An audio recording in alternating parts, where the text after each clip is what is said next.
அஸ்ஸலாமு அலைக்கும். வாழ்ந்தாலும் சரி வீழ்ந்தாலும் சரி போராடித்தான் ஆக வேண்டும். போராடவில்லை என்றால் வாழ முடியாது. வாழ்க்கை வாழ்வதற்கே. முதல் முறை விழுந்து விட்டோம் என்று பயந்திருந்தால் மிதிவண்டி ஓட்டக்கூட பழகி இருக்க முடியாது. வாழ்க்கையும் அதுபோலதான். சில இடங்களில் உங்களால் வாதாடவோ பேசவோ முடியவில்லை என்றால் அமைதியாக விலகிவிடுங்கள். உங்களுக்கான நியாயத்தை இறைவன் நிச்சயமாக கொடுப்பான்.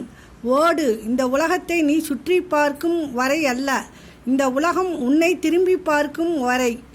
அளவோடு இருந்திருந்தால் அனைத்தும் அழகாக இருந்திருக்கும். அது அன்பானாலும் சரி, நம்பிக்கையானாலும் சரி. உழைப்பு உடலை வளர்க்கும், ஓய்வு மனதை அளக்கும். இரண்டும் சமமாய் இல்லையெனில் வாழ்க்கை சாய்ந்துவிடும். கடன் இல்லாதவன் பணக்காரன், நோய் இல்லாதவன் லட்சாதிபதி, கோபம் இல்லாதவன் கோடீஸ்வரன். அஸ்ஸலாமு அலைக்கும்.